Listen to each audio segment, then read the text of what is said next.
Hi everyone, welcome to digital GK classes. तो आपको पता ही है कि हमारी क्लास 6 की भी ज्योग्राफी कंप्लीट हो चुकी है और हम लोग क्लास 7 की ज्योग्राफी स्टार्ट किए हैं, जिसमें से आज हमारा दूसरा चैप्टर है। इसमें मुश्किल से 4 चैप्टर और बाकी है, 4 दिन में वो भी आपका कंप्लीट। उसके बाद से आपका 8 स्टार्ट हो जाएगा। देन उसके बाद से आपका हम स्टार्ट करने वाले हैं पॉलिटी। पॉलिटी से कम क्वेश्चन आता है इसे, और सबसे ज़्यादा जो क्वेश्चन हैं वो हिस्ट्री से आता है। आपने देखा होगा हिस्ट्री से जो है 15 से कभी कभी 16, मतलब इतने भी आ जाते हैं। और ज्योग्राफी से भी आपका कभी 14 पूछता है तो कभी 15, तो यही दोनों मिला के आपके 30 नंबर बन जाते हैं। इसीलिए मैंने आपको सबसे पहले जो है हिस्ट्री का ही 6, 7, 8 का बाइलिंगुअल नोट्स सिलेबस के अकॉर्डिंग जो है पूरा डिटेल में दिया है। बाइलिंगुअल है, 200 पेज में है। और जब से आपको नोट्स मिला है तब से आप लोग बोल रहे हैं कि आप ज्योग्राफी का भी बनाओ, क्योंकि आपका नोट्स काफ़ी अच्छा है। तो मैं कोशिश कर रही हूँ, क्योंकि आपको पता है कि नोट्स काफ़ी डिटेल में मैं बनाती हूँ, बिकॉज सीटेट जो है आपका 1 लाइनर एग्जाम नहीं है। आप भी जानते हो, पूरा डिटेल में अगर आपको चीज़ें नहीं पता है आप सीटेट के क्वेश्चंस को नहीं कर सकते हो। तो ज्योग्राफी का जब बन जाएगा अच्छे से डिटेल में तो मैं आपको दूंगी।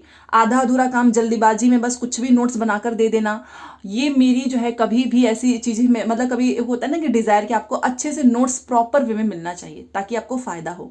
जल्दीबाजी में नोट्स बनाकर देने का कोई मतलब नहीं है। इसीलिए हिस्ट्री में इतना समय लगा और आपको हिस्ट्री का नोट्स मिल चुका है। जिसे नहीं मिला है मात्र 49 रुपीज़ में है। 49 में आप 15 नंबर अपने स्कोर कर सकते हो बढ़िया से। तो आपको स्क्रीन पे भी नंबर दिख रहा होगा, कमेंट सेक्शन में नंबर है, तुरंत मैसेज करो। टीम जो है वो आपको रिस्पॉन्ड करेगी। मैं नहीं, टीम हैंडल कर रही है, तो कॉल मत करना। तो चलो स्टार्ट करते हैं। और सैंपल अगर आपको देखना है तो मैं लास्ट में लगा दूंगी, आप देख लीजिएगा। देखो, जो दूसरा चैप्टर है ना, ये कल वाला आपने एनवायरनमेंट पढ़ा, आज हमारा पृथ्वी के अंदर। ये बहुत ही इंपॉर्टेंट चैप्टर है, क्योंकि यहाँ से ना अर्थ के बारे में सारी चीज़ें पूछी जाती हैं। सबसे पहले तो ये जो यहाँ पर लिखा होता है वो आपको जरूर पढ़ना है, एनसीईआरटी अगर आप पढ़ रहे हो तो। विश्व की सबसे गहरी खान आपसे पूछेगा, दक्षिण अफ्रीका में है और इसकी गहराई है 4 किलोमीटर, याद रखिएगा। तेल की खोज में इंजीनियर 6 किलोमीटर गहराई तक खोद चुके हैं। पृथ्वी के केंद्र तक पहुंचने के लिए आपको समुद्र की सतह पर 6000 किलोमीटर गहराई तक खोदना होगा, अगर आप पृथ्वी के केंद्र तक पहुंचना चाहते हैं तो। ठीक है, तो याद रखिएगा सबसे गहरी खान कहाँ पे है, दक्षिण अफ्रीका में है। ये आपको पृथ्वी का जो है इंटरनल पार्ट यहाँ पर दिख रहा है। ये आपका पर्पटी लेयर है, ठोस कठोर सा, जिसपे हम सभी रहते हैं, स्थल मंडल। और ये आपका आंतरिक क्रोड है, ये देखिए। तो बेसिकली आपको सब कुछ पढ़ना है, मेंटल, पर्पटी, आंतरिक क्रोड। तो यहाँ सीमा हो गया, नीफे हो गया, जो कि पूछता है क्वेश्चन। ठीक है, बाकी आप यहाँ पर फोटोज के माध्यम से भी देख सकते हो। ये आप देख सकते हैं, ये आपका महासागर हो गया, ये महासागर की पर्पटी हो गई। सेम उसी तरीके से ये आपका कॉन्टिनेंट है और ये कॉन्टिनेंट की पर्पटी हो गई। अभी हम पढ़ेंगे तो आपको अच्छे से समझ में आएगा। तो पृथ्वी का आपको पता ही है कि एक एग्जाम्पल लीजिए कि एक प्याज है, ये बनाने की कोशिश करती हूँ। एक प्याज की तरह, प्याज में कई लेयर होते हैं, आपने देखा होगा। जब हम उसको उसके ऊपर इसके जो लेयर को निकालते हैं, तो प्याज की तरह ना पृथ्वी भी एक के ऊपर एक ऐसे परतों से बना हुआ है। जिस तरीके से प्याज बना है ना, पृथ्वी भी कई परतों से बना हुआ है, इसको समझने के लिए। और अगर मैं बोलूं कि पृथ्वी की सतह की जो सबसे ऊपरी परत है, इसी को कहते हैं पर्पटी, ये रहा। ठीक है, और यह सबसे पतली परत होती है। ओके, और यह महाद्वीपीय संहति में 35 किलोमीटर और समुद्री सतह में केवल 5 किलोमीटर तक है। महाद्वीपीय संहति मुख्य रूप से सिलिका और एल्युमिनियम जैसे खनिजों से बना हुआ है। तो ध्यान रखिएगा, सिलिका और एल्युमिनियम से, इसीलिए हम इसको बोलते हैं सियाल। सियाल का मतलब होता है SI से सिलिका, AL से एल्युमिनियम। ठीक है, जिसे हम कहते हैं सियाल। तो सबसे बाहरी परत कौन सी है बताओ, सबसे ऊपरी परत, वो है क्रस्ट, जिसे हम बोलते हैं पर्पटी। ओके, अब महासागर की पर्पटी, अभी जैसे मैं आपको दिखाई रही थी यहां पर, तो महासागर की जो पर्पटी है वो मुख्यतः सिलिका और मैग्नीशियम की बना होता है, इसीलिए हम इसको कहते हैं सीमय, सिलिका और मैग्नीशियम। ठीक है, सीमय कहते हैं। और ध्यान रखिएगा, महासागर की पर्पटी सिलिका और मैग्नीशियम का बना हुआ है। पर्पटी के ठीक नीचे आपको मेंटल दिखेगा, यहां पर देखिए, ये रहा मेंटल, ये वाला जो है ना एरिया, ये इतना। तो पर्पटी के नीचे कौन सा लेयर, मेंटल है। अब इस मेंटल में क्या है वो देख लेते हैं। तो जब 2900 किलोमीटर की, और ये जो मेंटल है ना वो 2900 किलोमीटर की गहराई तक फैला हुआ है, और सबसे आंतरिक परत होती है क्रोड। यहां पर देखिए, ये देखिए, क्रोड जो है वो सबसे आंतरिक परत है। तो आपका क्रस्ट हो गया, मेंटल हो गया, क्रोड हो गया, ये पृथ्वी के भाग हैं। और सियाल, सीमा, ये आपको याद रखना है। ठीक है, अब यहाँ पर देखिए, उसके पहले याद रखिएगा कि क्या आप जानते हो कि पृथ्वी के आयतन का केवल 1% हिस्सा ही पर्पटी है। 84% तो मेंटल और 15% हिस्सा क्रोड है। पृथ्वी की त्रिज्या है 6371 किलोमीटर। तो ध्यान रखिएगा, अगर आपसे पूछेगा कि केवल कितना हिस्सा पर्पटी है तो 1% है, और 84% आपका जो है मेंटल है, बाकी का 15% आपका क्रोड है। इस चीज को ध्यान रखिएगा। और त्रिज्या 6371। कुछ भी पूछ सकता है। देखो भाई, एसएसटी का पेपर काफी टफ आने लगा है। अब वो समय निकल चुका है कि आप, जैसे कुछ लोग बोलते हैं ना कि क्या आप तो पहले बोलते थे बस पीवाईक्यू कर लो, तो पहले में और अब में बहुत अंतर है। पहले सच में प्रीवियस क्वेश्चन से ही होते थे, वन लाइनर आते थे। अब डिटेल में, मतलब एक एक पैराग्राफ के क्वेश्चन आंसर मिल रहे हैं, तो वो वन लाइनर से नहीं हो सकता है। इसके लिए आपको एनसीईआरटी पढ़नी ही होगी, चाहे रो के पढ़ लो चाहे हंस के। ठीक है, तो हमने देखा कि सबसे आंतरिक वाला परत क्रोड है और इसकी त्रिज्या है 3500 किलोमीटर। और जो क्रोड है वो आपका निकल और लोहे का बना होता है, जिसे हम बोलते हैं नीफे। तो Ni से निकल हो गया, Fe से आयरन हो गया। ठीक है, केंद्रीय क्रोड का तापमान और दाब जो होता है ना, वो काफी उच्च होता है। ये भी आपसे पूछ सकता है कि इसका तापमान दाब क्या होता है, काफी हाई होता है। ठीक है, अब ये तो पढ़ेंगे ही, बट यहाँ पर कुछ चीजें मैं आपको बताने वाली हूँ, क्योंकि अभी हम इग्नियस, सेडिमेंट्री, मेटामॉर्फिक, ये रॉक्स हैं, इसके बारे में हम पढ़ने वाले हैं। तो इसलिए थोड़ा सा आपको बताऊंगी। जो इग्नियस होता है वो लैटिन शब्द इग्नस से बना हुआ है, जिसका अर्थ है अग्नि। सेडिमेंट्री जो है वो सेडिमेंट्स से बना हुआ है, लैटिन शब्द है, इसका अर्थ है स्थिर। मेटामॉर्फिक एक ग्रीक शब्द से बना हुआ है, मेटामॉर्फोस, जिसका अर्थ है परिवर्तन, रूप परिवर्तन। ठीक है, उसी तरीके से देखिए एनसीईआरटी में ना छोटे छोटे बॉक्स वाले बहुत पूछे जाते हैं। कई बार तो ना डायरेक्ट क्वेश्चन जो इसमें दिया हुआ है ना इस बुक में, वही क्वेश्चन आपसे पूछेगा। तो जीवाश्म हम एक लाइन भी नहीं छोड़ रहे हैं। और लाइक शेयर मैंने देखा है बहुत कम हो गया, मैं बोलना बंद कर दी हूँ। तो आप लोग ऐसा क्यों कर रहे हो, इतनी कंजूसी? 6000 7000 लोग देखते हैं और 500 लाइक्स ही होते हैं। प्लीज 1000 लाइक्स कर दीजिए, आप सभी के लिए मेहनत है। बहुत जल्द हम प्रीवियस क्वेश्चंस पेडागोजी भी करेंगे, आपके स्कोर बहुत अच्छे आने वाले हैं, बस आपको रिवीजन और पढ़ाई करनी है। जीवाश्म क्या होता है, तो सैलों की परतों में दबे मृत पौधे और जंतुओं के जो अवशेष होते हैं ना, उसे कहते हैं जीवाश्म। ध्यान रखिएगा, बहुत बार पूछा हुआ है कि जीवाश्म क्या होता है, तो सेल की परत में दब जाते हैं कुछ मृत पौधे, कुछ जंतु, जो उनके अवशेष बच जाते हैं, वो हो जाते हैं जीवाश्म। ठीक है, तो यहां से बेसिकली हमारा नया टॉपिक स्टार्ट होने वाला है, शैल एवं खनिज, इसीलिए मैंने ये आपको पहले ही बता दिया। अब यहां पर देखते हैं। देखो अभी आपने देखा कि सबसे बाहरी ऊपरी लेयर है पर्पटी, जिसे हम क्रस्ट बोलते हैं। ये अनेक प्रकार के सेलों से बना हुआ है। पृथ्वी की पर्पटी बनाने वाले जो खनिज पदार्थ के किसी भी प्राकृतिक पिंड को हम कहते हैं शैल। ठीक है, जो लेयर बनता है ना पृथ्वी की पर्पटी बनाने वाले, जो भी इसमें मिनरल्स हैं, वो किसी भी प्राकृतिक पिंड को हम उसको कहते हैं शैल, मतलब रॉक।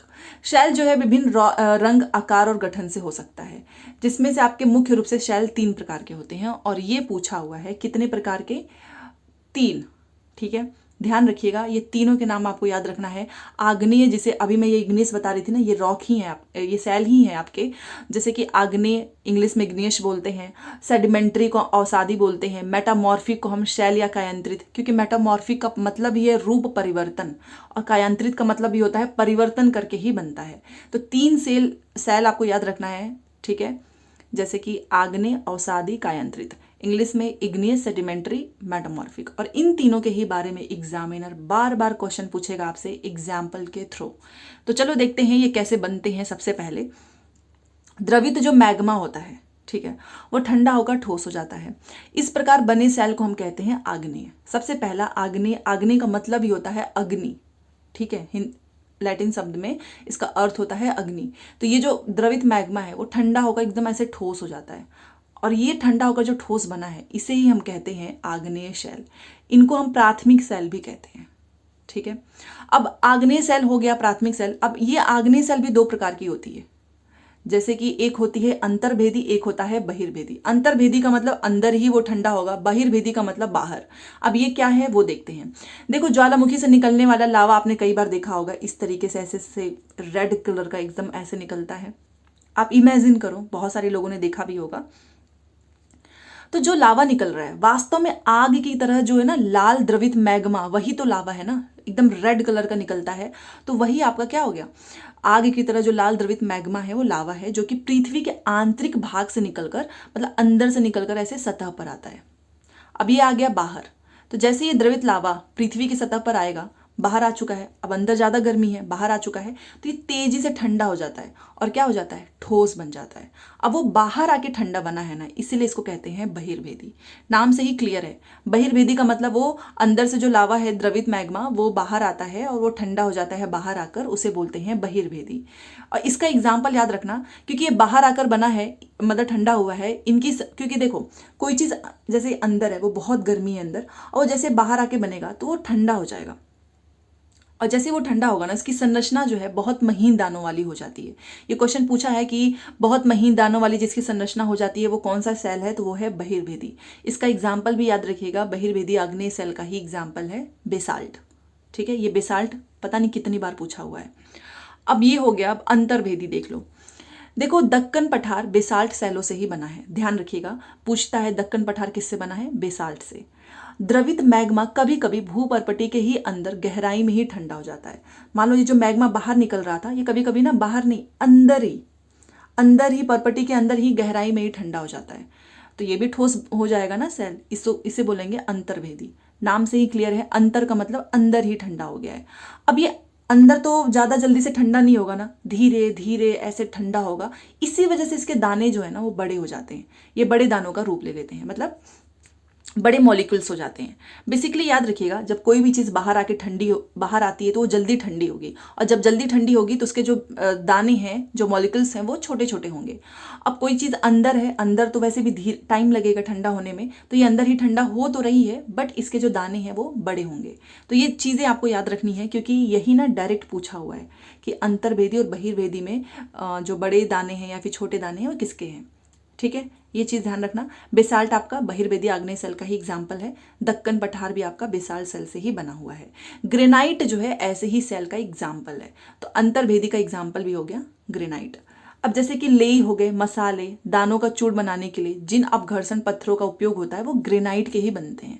आपने देखा होगा ना, मसाले ऐसे जो पीसते हैं, दानों को चूर्ण बनाना है, सबके घरों में होता भी है, तो जिससे हम उसको पीस रहे हैं वो ग्रेनाइट का ही है, ग्रेनाइट के ही बने होते हैं। तो अब अगर आपसे कोई भी पूछेगा कि शेल कितने प्रकार के होते हैं, ये रहे 3।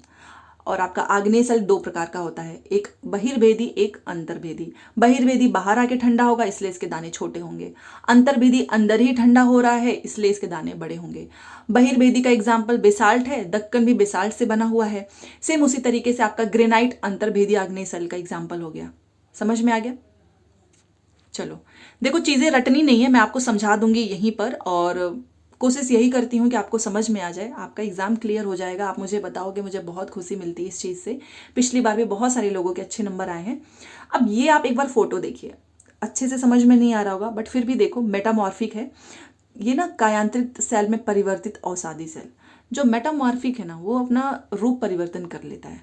अभी हम उसे देखेंगे। आग्नेय हो गया, अब हम पढ़ने वाले हैं अवसादी।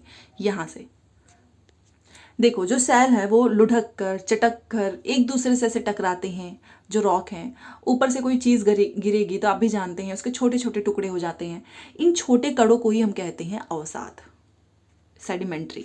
ठीक है, अवसाद सेडिमेंट्री कहते हैं। इसका मतलब होता है स्थिर। अब ये अवसाद जो है ना, हवा, जल आदि के द्वारा अब छोटे छोटे एकदम कण हो चुके हैं, तो ये क्या होते हैं ना कि कभी हवा से, कभी जल से एक स्थान से दूसरे स्थान पर पहुंच जाते हैं। अब वहां पहुंचकर ये जमा कर दिए जाते हैं। ये अदृढ़ अवसाद दब कर कठोर होकर सेल की परत बनाते हैं। फिर वहां पे वो दब जाएगी किसी चीज़ से, कठोर हो जाएगी, फिर वो सेल की परत बना लेगी। इसी को कहते हैं अवसादी सेल। ध्यान रखिएगा, डेफिनेशन से ही आपसे पूछेगा डिफरेंस क्या है। चलो इसके एग्जाम्पल देख लो अवसादी सेल के, क्योंकि एग्जाम्पल से ही आपको पता चलेगा। जैसे कि बलुआ पत्थर हो गया, रेत के दाने, ये किससे बन रहे हैं? इसी से बन रहे हैं, अवसादी से, मतलब सेडिमेंट्रिक से। इन सेलों में पौधे, जानवर और अन्य सूक्ष्म जीवाणु जो कभी इन सेलों पर रहे हैं उसके जीवाश्म भी हो सकते हैं। ठीक है, तो ध्यान रखिएगा, जीवाश्म जब भी मैं बोलूँगी आपको ध्यान रहेगा ना। मैंने आपको बताया है ये शैल है, अब इनके परत में ना यहाँ पे ऐसे कुछ मृत पौधे दब गए हैं, जंतु, इन्हीं के अवशेष जीवाश्म हो जाते हैं। तो बेसिकली आपका अवसाद क्या है? कोई भी चीज़ जो शैल हैं वो चटक कर एक दूसरे से टकरा कर टूट जाते हैं, उन्हीं को कहते हैं अवसाद। ये एक हवा जल के थ्रू एक जगह से दूसरे स्थान पर पहुंच जाती है, वहां पर जम जाती है, फिर वो कठोर होकर शैल की परत बना लेती है। इसी को कहते हैं, एग्जाम्पल के लिए बलुआ पत्थर, रेत के दाने। और इन्हीं सैलों में पौधे, जानवर या फिर कोई भी माइक्रो जो जीवाणु होते हैं ना, उनके भी कभी कभी सेल इसी पे रहते हैं, इसी को कहते हैं जीवाश्म। ठीक है, तो हमने आग्नेय और सादी सेल पढ़ लिया। अब ये लाइन आपसे पूछेगी, देखो ये जो इग्नियस है और सेडिमेंट्रिक रॉक है, मतलब आग्नेय और सादी सेल उच्च ताप और दाब मतलब हाई टेम्परेचर हाई प्रेशर के कारण कायांतरित सेलों में परिवर्तित हो जाती है, मतलब मेटामॉर्फिक में। उदाहरण के लिए चिकनी मिट्टी जो है वो स्लेट में और चूना पत्थर संगमरमर में परिवर्तित हो जाता है। और यही क्वेश्चन पूछा हुआ है, ये क्वेश्चन इतनी बार पूछा हुआ है कि जो आग्नेय और सादी सेल उच्च ताप और दाब के कारण किस में परिवर्तित होता है, कायांतरित में। जैसे आपका जो चिकनी मिट्टी है वो स्लेट में बन जाएगा और चूना पत्थर आपका चेंज हो जाता है संगमरमर में। तो ध्यान रखिएगा, ठीक है। अब आपने कायांतरित भी पढ़ लिया, क्योंकि हम यहाँ पर 3 सेल के बारे में पढ़ने वाले थे। ये देखिए कायांतरित, तो कायांतरित का अगर एग्जाम्पल पूछेगा तो संगमरमर याद रखना, क्योंकि चूना पत्थर चेंज किस में हुआ है, संगमरमर में। चिकनी मिट्टी चेंज हुई है स्लेट में। तो ये आपके कायांतरित के एग्जाम्पल हैं, क्योंकि जो जिसमें बदल रहा है, मतलब आग्नेय और सादी सेल ही तो बदल के कायांतरित सेल बना रहे हैं। तो संगमरमर आपसे पूछेगा डायरेक्ट कि किसका है ये, इसलिए मैं आपको बता रही हूँ। अभी क्वेश्चन आंसर भी करेंगे। तो इस तरीके से आपने देखा कि हमने 3 रॉक्स के बारे में पढ़ा, हमने इग्नियस रॉक्स के 2 पार्ट्स भी देख लिए, हमने मेटामॉर्फिक, सेडिमेंट्री दोनों चीज़ें देख ली। तो कुल मिलाकर सेल जो है हमारे लिए बहुत उपयोगी हैं। कठोर सेल का उपयोग सड़क हो गया, घर हो गया, इमारत हो गया, इन सभी चीज़ों को बनाने के लिए करते हैं। हम लोगों ने खेल भी खेला होगा, आपने देखा होगा बचपन में हम लोगों ने वो छोटे छोटे पत्थर लेके, पिट्ठू हो गए, स्टापू हो गए, ऐसे 5 पत्थर इकट्ठा करके इन सब से गेम भी खेलते हैं। तो कहीं ना कहीं ये बहुत इंपॉर्टेंट है। अब ये देखो, ये लाल किला आपसे पूछता है किससे बना है, तो लाल बलुआ पत्थर से बना है। ताजमहल किससे बना है, सफ़ेद संगमरमर। तो संगमरमर किसका एग्जाम्पल हो गया और बलुआ पत्थर किसका एग्जाम्पल हो गया, ये आप मुझे बताओ। ये वाला क्वेश्चन अभी हाल फिलहाल में पूछा था कि लाल किला जो है किस पत्थर से बना है, तो लाल बलुआ से। ताजमहल तो सभी को पता है, संगमरमर, ये तो कोई भूल भी नहीं सकता है। अब चलो ये आप एक बार देखो इस सेल का चक्र, एक बार मैं आपको नाम बताती हूँ। आग्नेय सेल हो गया, इग्नियस। फिर उसके बाद से ये अवसादी सेल, आप देखिए छोटे छोटे ऐसे टुकड़ों में बना हुआ है। ये देखिए चट्टान जो है लुढ़क कर चटक कर ऐसे छोटे छोटे कण में बन जाती है, इसे ही तो कहते हैं अवसाद। उसके बाद से या तो फिर ये अवसादी सेल बन जाती है। फिर आग्नेय और अवसादी हाई टेम्परेचर हाई प्रेशर पे के कारण इनका रूप बदल जाता है और उसे हम बोलते हैं कायांतरित, ठीक है। और यहाँ पर देखो ये ज्वालामुखी है, ये मैग्मा, ये बाहर आ रहा है, बाहर आके ठंडा हो गया तो बन गया आग्नेय सेल, ये सभी को पता है। और जो अंदर ही ठंडा हो जाएगा उसको हम बोलते हैं अंतर्भेदी, और ये बाहर आके जो है ठंडा होगा उसे हम बोलते हैं बहिर्भेदी। तो इस फोटोज के थ्रू आप आराम से समझ सकते हो, ये मैग्मा इसका इस तरीके से बाहर आ रहा है। अब इसमें क्या है उसको देख लेते हैं। आपको जानकर आश्चर्य होगा कि किन्हीं निश्चित दशाओं में एक प्रकार की सेल चक्रीय तरीके से एक दूसरे में परिवर्तित हो जाते हैं। ये चक्रीय सेल में एक सेल से दूसरे सेल में परिवर्तन होने की इस प्रक्रिया को कहते हैं सेल चक्र। आप जानते हैं कि द्रवित मैग्मा, ये फोटोस में दिखेगा, ये द्रवित मैग्मा है, वो ठंडा होकर ठोस आग्नेय सेल बन जाता है। मतलब ये मैग्मा बाहर आता है और ठंडा होकर ये आग्नेय सेल बन गया, ये अभी हमने पढ़ा।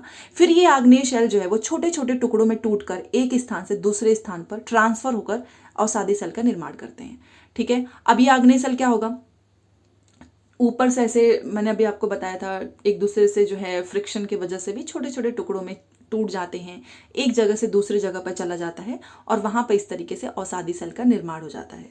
फिर अभी हमने ऊपर देखा कि ताप और दाब के कारण, ये देखिए ताप और दाब के कारण ये आग्नेय और ये अवसादी सेल, ठीक है। ये मान लो जैसे देखो ये ऊपर से टूटा है कड़ों में, अब यही एक जगह से दूसरे स्थान पे चला गया और वहां पे ऐसे स्थान पे ट्रांसफर हो गया और वहां पर ये अवसादी सेल के रूप में आपको दिख गया। अब ये आग्नेय सेल और ये अवसादी सेल क्या करते हैं, हाई टेम्परेचर हाई प्रेशर के कारण कायांतरित सेल का निर्माण कर देते हैं। तो फोटो से आपको समझ में आ गया होगा। तो आग्नेय अवसादी सेल का कायांतरित सेल में ये बदल जाते हैं। अत्यधिक ताप और दाब के कारण ये जो कायांतरित सेल है ना, ये पुनः पिघलकर द्रवित मैग्मा बन जाती है। अब इतना टेम्परेचर, आप मुझे बताओ ये दोनों मिलके हाई टेम्परेचर हाई प्रेशर की वजह से इन लोगों ने निर्माण कर दिया कायंत्रित का। अब इतना ज़्यादा ताप है, इतना ज़्यादा दाब है, तो कोई भी चीज़ ठोस तो नहीं रह सकती ना, वो दोबारा से पिघलेगी ही पिघलेगी, मेल्ट हो जाएगी, और मेल्ट होकर ये फिर से बना देती है द्रवित मैग्मा। ठीक है, यह द्रवित मैग्मा पुनः ठंडा होकर, मतलब ये सेल चक्र चलता रहेगा। आप देख सकते हैं कि ये फिर से बहुत टेम्परेचर बहुत प्रेशर की वजह से फिर से ये द्रवित मैग्मा का रूप ले लेती है, फिर ये द्रवित मैग्मा बाहर आता है, फिर ये ठोस बन जाता है, फिर आग्नेय सेल का निर्माण करता है, फिर ये आग्नेय सेल छोटे छोटे टुकड़ों में टूटेगा, एक जगह से दूसरी जगह पे जाएगा, बना देगा अवसादी सेल। ठीक है, तो इस तरीके से ये पूरा सेल चक्र चलता रहता है। समझ में आ गया? तो ये मैंने आपको बहुत डिटेल में फोटोज के थ्रू सारी चीज़ें समझा दी। तो क्लास आपको अच्छी लग रही है तो लाइक शेयर सब्सक्राइब करते रहो। तो आपने देखा कि शैल जो है वो विभिन्न खनिजों से बनता है। हमने ऊपर भी देखा खनिज जो है वो प्राकृतिक रूप में पाए जाने वाले पदार्थ हैं जिनका कुछ भौतिक गुणधर्म, कुछ रासायनिक मिश्रण होता है। खनिज मानव जाति के लिए, हम सभी के लिए बहुत इंपॉर्टेंट है, क्योंकि इसका हम बहुत तरीके से यूज़ करते हैं, ईंधन में भी उपयोग होता है। तो कुछ का हम उपयोग ना ईंधन की तरह होता है। अब ये ईंधन आपसे पूछेगा, कोयला, प्राकृतिक गैस, पेट्रोलियम। ठीक है, इनका उपयोग उद्योग औषधि उर्वरक में भी होता है, जैसे कि लोहा, एल्युमिनियम, सोना, यूरेनियम आदि। ठीक है, तो आज की ये जो चैप्टर है ना, यहाँ से आपको डायरेक्ट 2 से 3, देखो मैं जब 2 से 3 बोलती हूँ ना, इसका मतलब ये है ना कि एग्जामिनर एक ही क्वेश्चन बनाएगा, और यही उसकी स्ट्रेटेजी है कि ज़्यादा से ज़्यादा आपको चीज़ें पढ़नी पड़ रही है। वो एक ही क्वेश्चन में आग्नेय, इग्नियस, सेडिमेंट्री, मेटामॉर्फिक सारे डाल देगा स्टेटमेंट में। अब आप बताओ, स्टेटमेंट जैसे क्वेश्चंस में 2 से 3 टॉपिक कवर करना कितना आसान हो चुका है। इसीलिए चीज़ें आपको डिटेल में पढ़नी है। ठीक है, चलो अब बताओ, क्वेश्चन के आंसर कीजिए। आप लोग सही आंसर करते हो। पृथ्वी की 3 परतों के नाम बताओ। क्रस्ट, मेंटल, क्रोड। अभी हमने पढ़ा। शैल हमने देख ही लिया है, 3 प्रकार की होती हैं, इग्नियस, सेडिमेंट्री, मेटामॉर्फिक। बहिर्भेदी, अंतर्भेदी आपको पता ही है, ये बाहर आके ठंडा होगा, इसके दाने छोटे होंगे, ये अंदर ही ठंडा हो जाएगा, इसके दाने जो है बड़े हो जाते हैं। बहिर्भेदी का एग्जाम्पल भी, अंतर्भेदी का एग्जाम्पल बेसाल्ट था, बहिर्भेदी का ग्रेनाइट था। सेल चक्र आपने अभी तो मैंने इतने डिटेल में दिखाया। आग्नेय, फिर अवसादी, फिर कायांतरित, ये प्रोसेस चलता रहता है। शैल के उपयोग बहुत सारी चीज़ों में है, ईंधन में है, खनिज में है। कायांतरित सेल क्या है? इग्नियस एंड जो सेडिमेंट्री है, बहुत टेम्परेचर, बहुत ज़्यादा प्रेशर की वजह से ही इसका निर्माण होता है। ठीक है, चलो अब यहाँ पर देखते हैं। द्रवित मैग्मा से बने हुए सेल होते हैं आग्नेय। अभी हमने देखा ना कि वो जो मैग्मा है वो बाहर निकलता है, बाहर निकलकर ठंडा हो जाता है, बन जाता है आग्नेय। ठीक है, अवसादी तो आपके चट्टान जो चटक कर बनते हैं ना, टूट जाते हैं, वो होते हैं अवसादी। पृथ्वी की सबसे भीतरी परत है क्रोड, बाहरी है पर्पटी, बीच का है मेंटल। सोना, पेट्रोलियम एवं कोयला किसके उदाहरण है? तो ये शैल के एग्जाम्पल हैं, ध्यान रखिएगा।